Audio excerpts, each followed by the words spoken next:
You know, with the change in the season, some of us begin to feel overly tired, sluggish, and overall kind of a bit down. So what can we do to help ourselves? Dr. Amir Smajcic joins us now to break down seasonal affective disorder, how to manage it, and when you should seek help.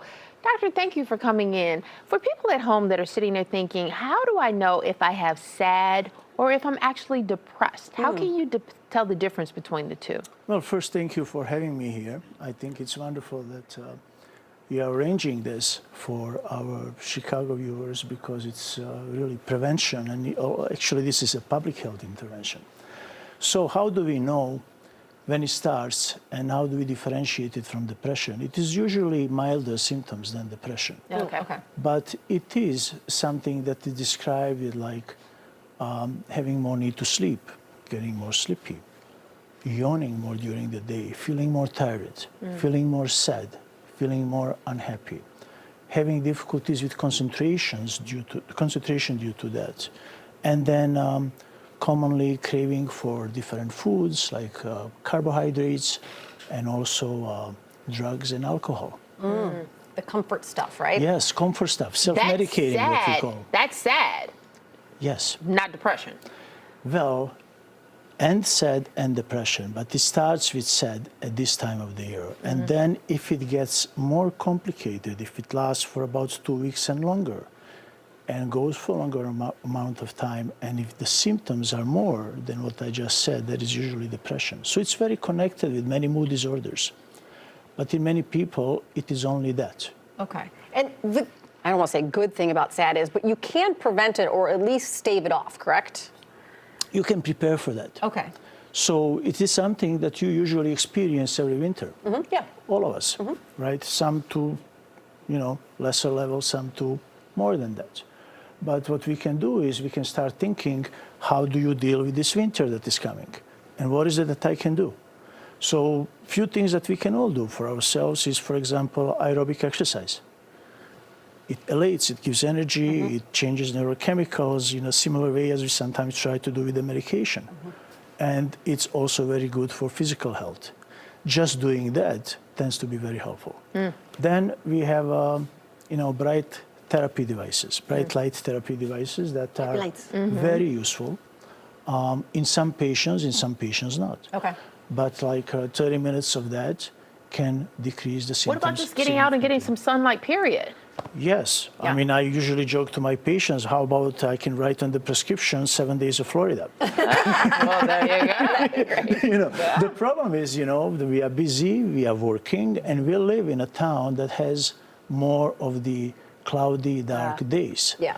And that is what makes Chicago different than, LA or Miami or Phoenix. I mean, I frequently joke with my patients about this. I say, the only good thing about weather in Chicago is what? Psychiatrist gets busy. Well,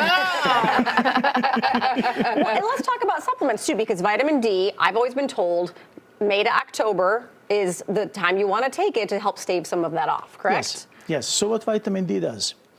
During the sunny days, sun actually triggers the enzyme that makes vitamin D to cross from the stomach into the blood. Okay. Vitamin D is direct precursor of serotonin, so it keeps serotonin level at the normal.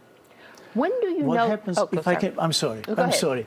I just want to explain because it's very nice to know what's happening. When there is no sun, vitamin D does not cross from the stomach into the blood.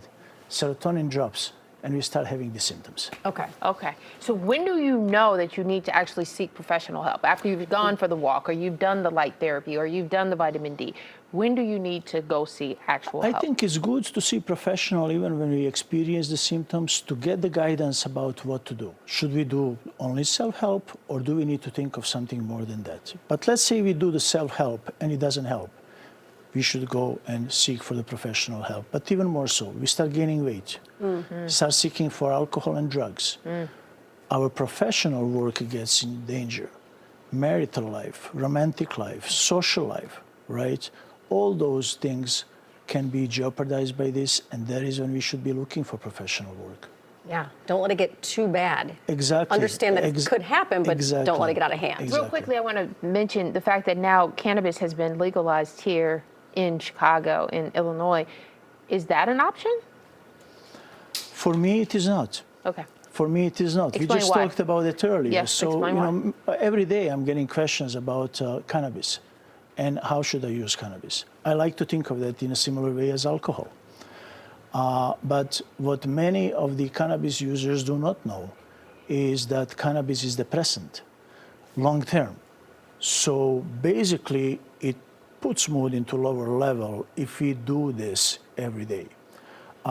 To not mention that, when I worked at the inpatient wards in, a few hospitals in Chicago, it was not seldom that we would get patients who would get psychotic from using too much of cannabis. Mm-hmm. So then we have this situation when cannabis is legalized, and I think it's good that it is legalized. Mm-hmm. But we cannot say to the patients, take this much and it's helpful 'Cause it's for, not a lot let's say, of studies out anxiety or there. sleep, Yeah. and don't do this much because it can do this and that. Yeah. That is what we don't know. Not we don't there have yet. those. Yeah, we still need to guidelines. do some more studying. Doctor, thank you so Thank much you for so coming much. in. Thank I you very appreciate much. your help Thank here. you.